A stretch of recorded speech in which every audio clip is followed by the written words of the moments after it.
Après la reddition des Japonais à la fin de la Seconde Guerre mondiale, l'Amérique a poursuivi ses essais d'armes nucléaires.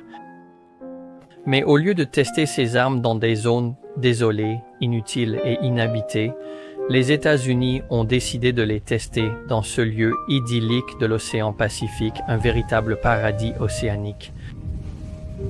Ils n'ont pas envisagé la destruction des habitats, l'empoisonnement des océans et terres, la mort animale ou la perturbation des écosystèmes.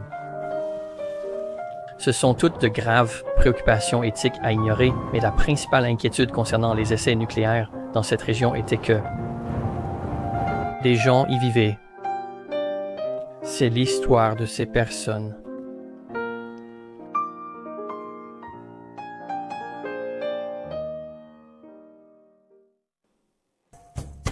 Un atoll est un groupe d'îles entourant un récif corallien, riches en beauté naturelle et en faune. Ils jouent aussi un rôle clé dans les écosystèmes marins locaux grâce à leur présence autour d'un récif corallien. Les récifs coralliens sont essentiels aux écosystèmes marins. Ils produisent de l'oxygène, abritent la faune, protègent des tempêtes et fournissent de la nourriture aux espèces océaniques.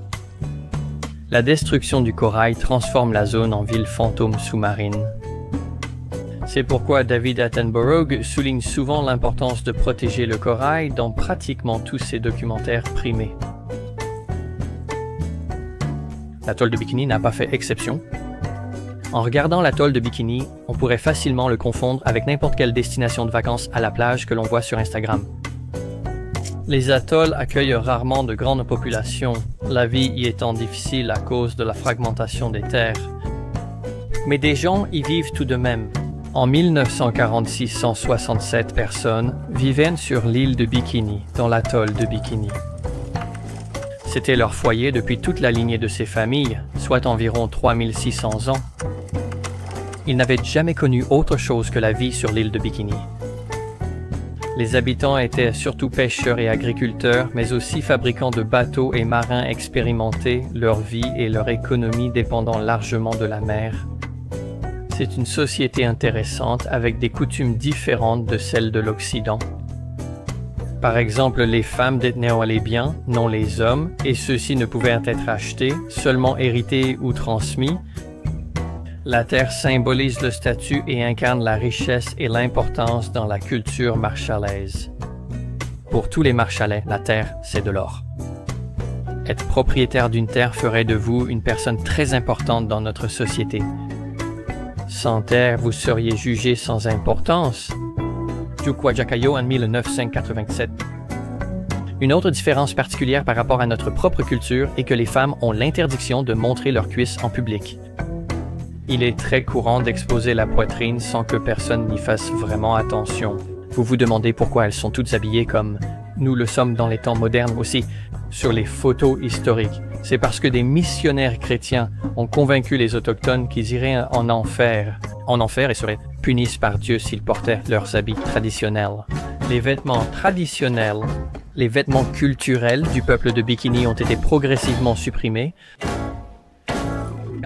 Personne ne le porte, comme si les missionnaires l'avaient effacé de Bikini. La culture des îles avait déjà subi diverses influences étrangères. Au 19e siècle, les Allemands ont annexé les îles pour y cultiver des cocotiers et produire de l'huile de copra. Les sols de l'atoll de Bikini étaient très fertiles, sans doute grâce à la terre volcanique, le volcan Bouclier étant à 50 km. Pendant la Première Guerre mondiale, les Japonais ont débarqué sur les îles et en ont pris le contrôle. Bien qu'ils aient principalement laissé les affaires locales aux habitants et n'aient rien fait des îles jusqu'à la Seconde Guerre mondiale, lorsque les îles Marshall sont soudainement devenues d'une grande importance stratégique pour la marine japonaise en défense. En 1944, les forces américaines ont capturé l'île de Kwajalein et éliminé la présence japonaise sur les îles. Cela nous ramène exactement au point de départ de cette histoire.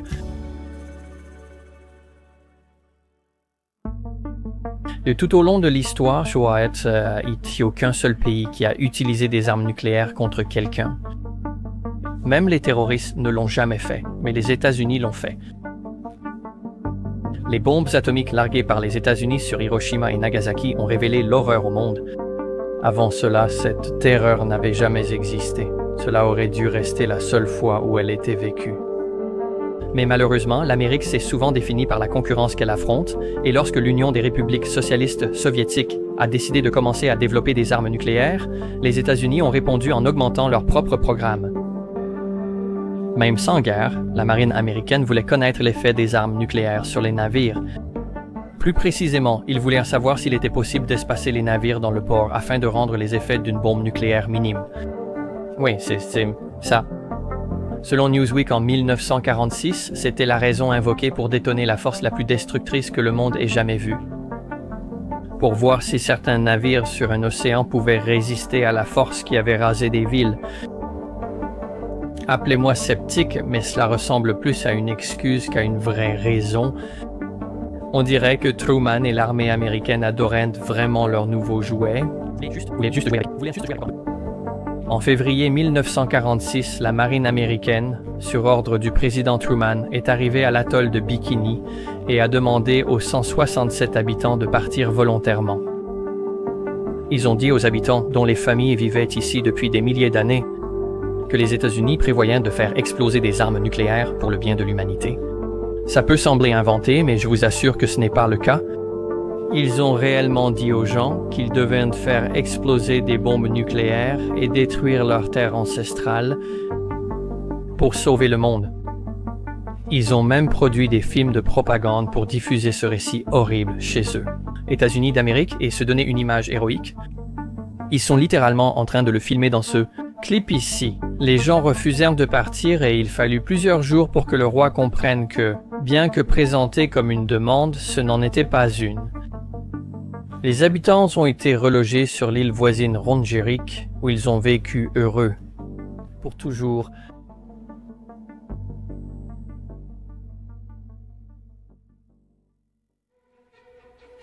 Pendant 12 ans, les États-Unis ont fait exploser 23 bombes nucléaires dans les eaux de l'atoll de Bikini. Cela fait presque 2 par an. Chaque bombe était plus grosse et plus destructrice que la précédente.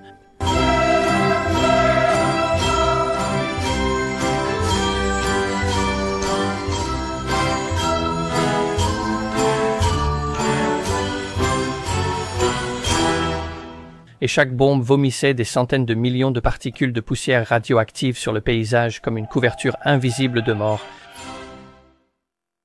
Les États-Unis pensaient que les bombes ne poseraient pas de problème avec les retombées nucléaires, mais cette hypothèse fut démentie dès le premier essai.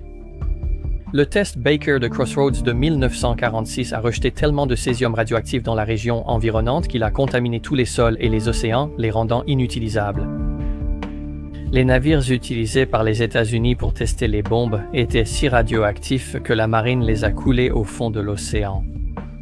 Le président de la commission atomique, chimiste, a qualifié le test Baker de Crossroads de première catastrophe nucléaire mondiale. Vraiment? Était-il endormi lors du largage de ces 2 bombes sur le Japon? Alors on pourrait excuser le premier essai, n'avoir été qu'une imprudence, car il n'était vraiment pas sûr des dégâts que cela causerait.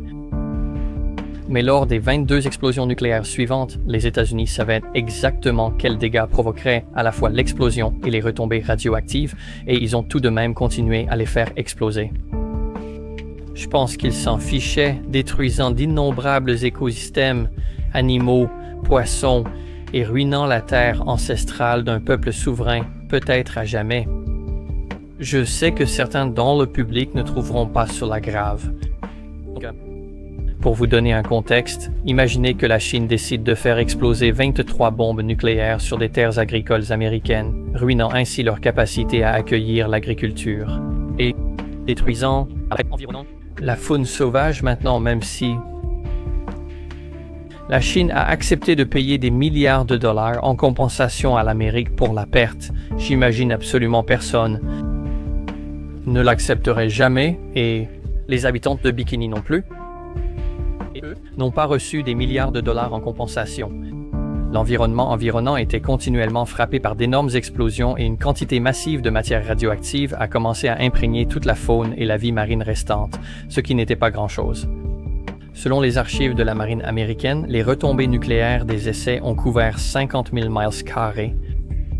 Cela représente 50 000 miles carrés autour de Bikini où le sol est devenu définitivement infertile, les mers définitivement impropres à la pêche et la terre définitivement inhabitable. 64 personnes vivant sur les îles voisines, que les États-Unis avaient affirmé ne pas être affectées par les essais, ont ensuite été soignées pour de graves empoisonnements à la radiation. Je me demande comment vont nos habitants de Bikini qui sautent d'île en île. Peut-être devrions-nous aller voir comment ils vont.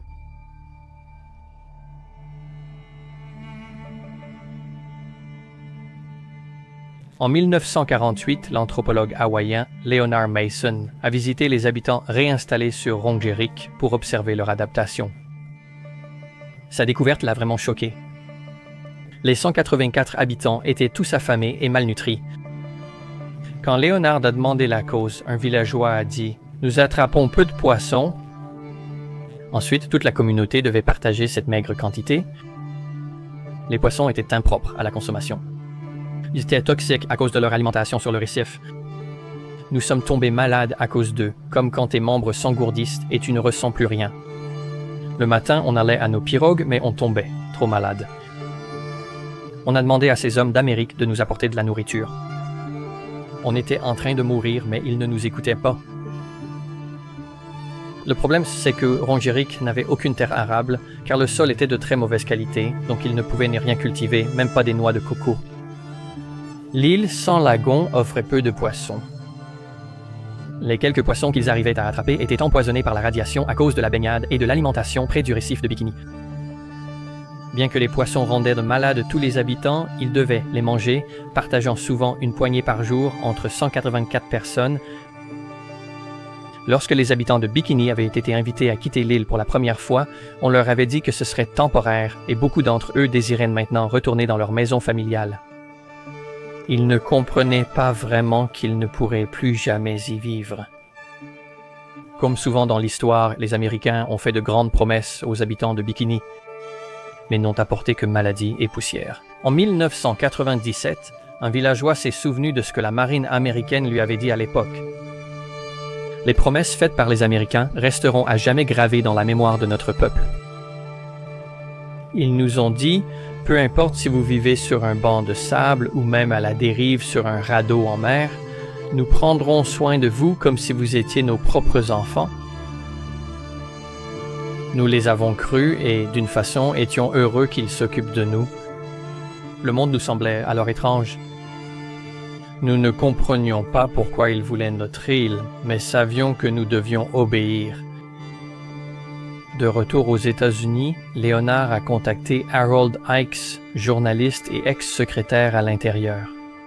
Ickes a rédigé un article accusant la marine américaine d'ignorer des affamés rendus misérables par la réquisition et la contamination radioactive de leur maison par les États-Unis. Les Bikiniens n'avaient pas choisi l'île de Rongerik eux-mêmes. On savait qu'elle était désolée et que rien n'y poussait, même avant qu'on leur demande d'y vivre. Sa réputation faisait croire aux habitants qu'elle était hantée, expliquant l'absence de végétation. Les États-Unis ont simplement ignoré ce que disaient les habitants à l'époque. Ils voulaient juste éloigner les gens sans se préoccuper de leur bien-être après.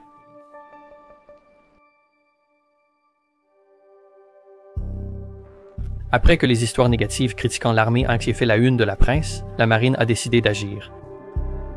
Ils sont retournés à Rongerik et ont annoncé aux anciens habitants de Bikini qu'ils allaient être déplacés à nouveau, encore une fois sans terres arables ni eau pour la pêche. Leur nouveau foyer consistait en des tentes près d'une piste d'atterrissage d'une base américaine sur Kwajalein.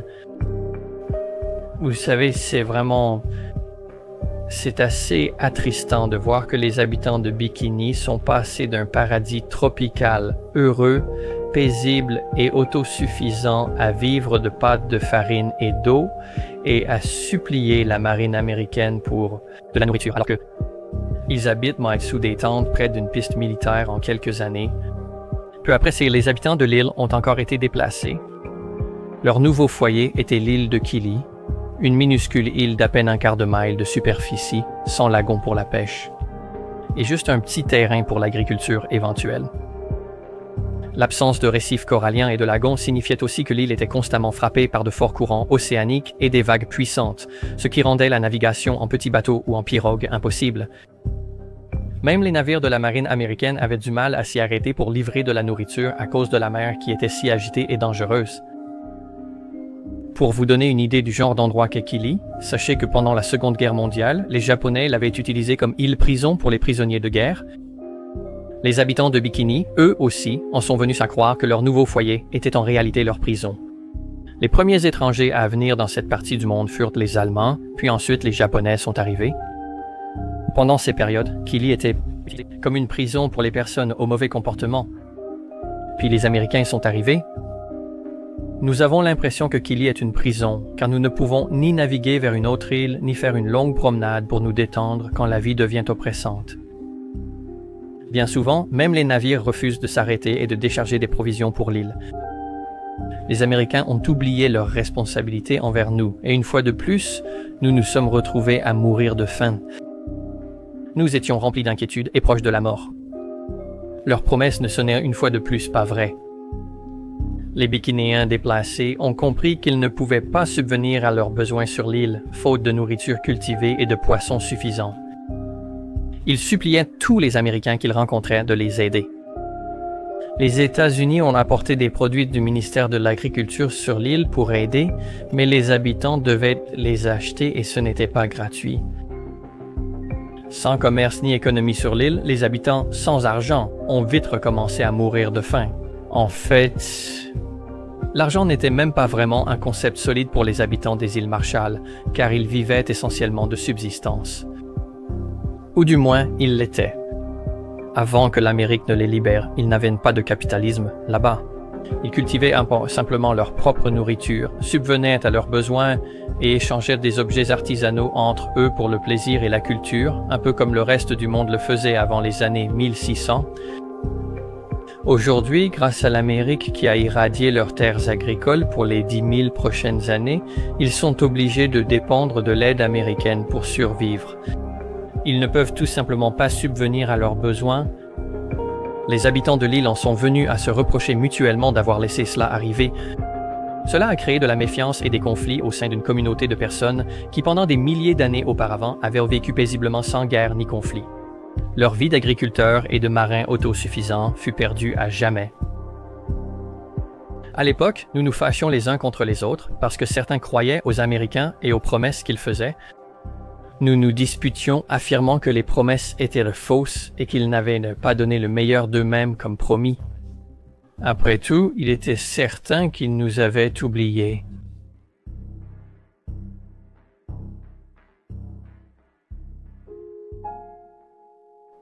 Après quelques décennies, les Bikinéens s'étaient habitués à être ignorés par les Américains, jusqu'au jour où, en 1972, une équipe de scientifiques est arrivée pour ramener un groupe de Bikinéens chez eux, afin de planter des cultures et de construire des maisons, leur disant qu'ils pouvaient enfin rentrer chez eux.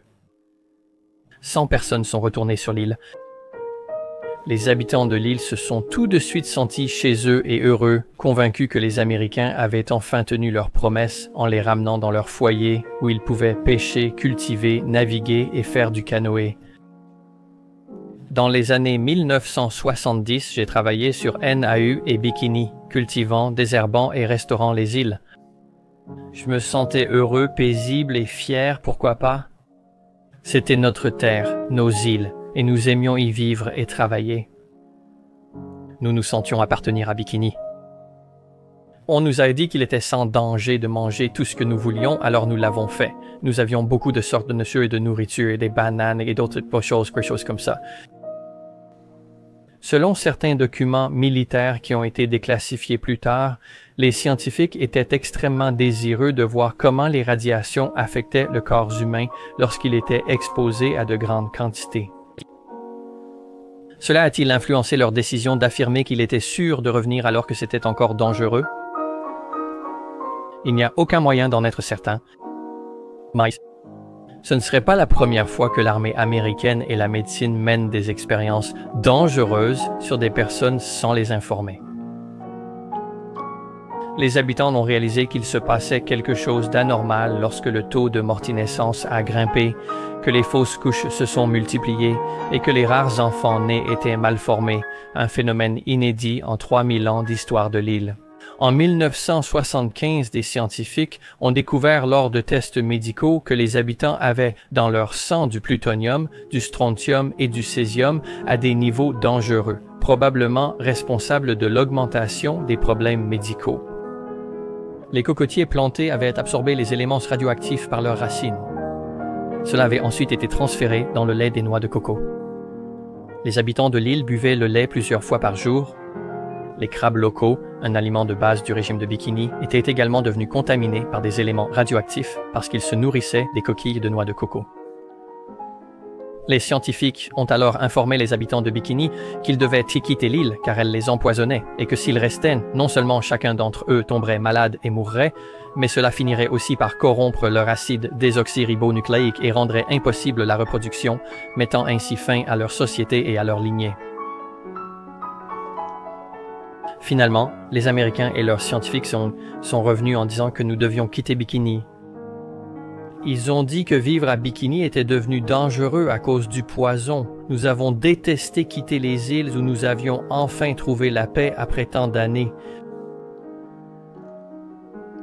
Avec une profonde tristesse dans l'âme, ils se sont assis sur les bateaux américains et ont regardé leur maison, leur raison d'être, leur vie, flotter et devenir de plus en plus petite à l'horizon alors qu'ils retournaient sur leur île prison, à jamais déplacés et à jamais sans abri. Il y a aujourd'hui environ 5000 personnes de Bikini. Pas un seul ne vit sur l'île de Bikini. En enquêtant sur cette histoire, je suis tombé sur une citation d'une des anciennes résidentes de Bikini, de l'île qui, je pense, résume parfaitement la tristesse de la histoire.